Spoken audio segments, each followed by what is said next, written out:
Bonjour, je suis Sophie Vernet, le maire de la commune de Morichet-Albanne et de sa station Les Carélis, et je suis également conseillère départementale du canton de Saint-Jean-de-Maurienne-la-Chambre. C'est une commune maurianaise, donc en Savoie, qui part du bas de la vallée pour aller jusqu'aux crêtes, de 1900 mètres d'altitude à peu près, avec plusieurs villages, Saint-Félix, Le Bochet, Morichet, Albanne, Albanette, Les Carélis, sa station, et un petit hameau d'altitude qui est La Plagne. La commune a 500 habitants environ et très diversifiée puisque elle a une belle industrie qui fabrique du silicium de très haute qualité, du tourisme avec sa station Les Carélis forcément, et puis de l'agriculture et enfin un très riche patrimoine.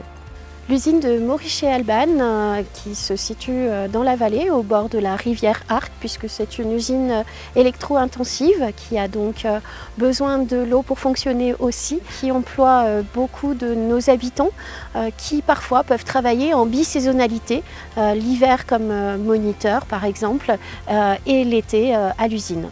Vous êtes sur les sentiers de Morichet-Albanne et sur celui des écureuils, qui est quand même l'emblème de la commune de Morichet, la Vordache en patois, qui doit son surnom au fait que les habitants montaient et descendaient pour aller aux carrières d'ardoise. Et donc ces sentiers à thème sont effectués par la municipalité. C'est une vraie volonté de développer tout ce qui est environnement durable.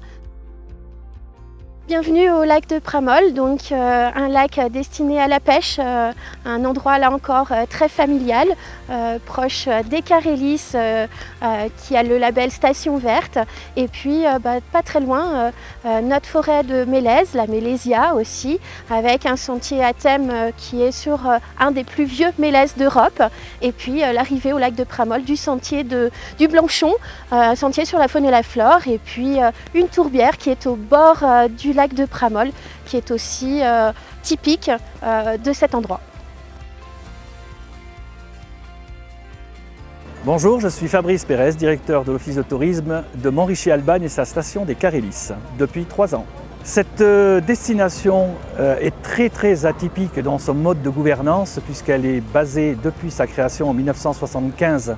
Elle est basée sur une collaboration active entre les socioprofessionnels, si bien que les 6 villages vacances plus la résidence de tourisme sont mutualisés ensemble dans une coopérative qui est propriétaire aussi de tous les commerces de la station.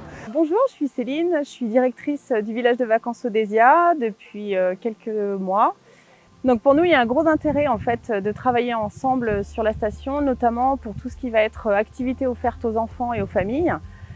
Donc les familles avec leur pass peuvent bénéficier d'activités sur la station avec des choses mutualisées, des structures mutualisées, des services également mutualisés, notamment comme le club ado, et puis plein d'activités à faire en famille sur place.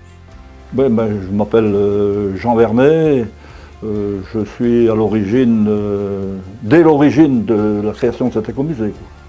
Donc on a acheté cette maison et l'avantage qu'il y a, c'est que cette maison n'avait pas été retouchée au moins depuis le dernier propriétaire qui est décédé en 1963. Donc rien n'avait été touché. Donc quand on l'a prise, il y avait tout le matériel dedans. Tout le matériel. Par contre, pour les besoins de l'écomusée, il a fallu qu'on fasse quelques transformations. Eh bien, j'espère que la visite de l'écomusée vous a plu et que vous avez pu vous rendre compte un petit peu de l'histoire de nos habitants autrefois.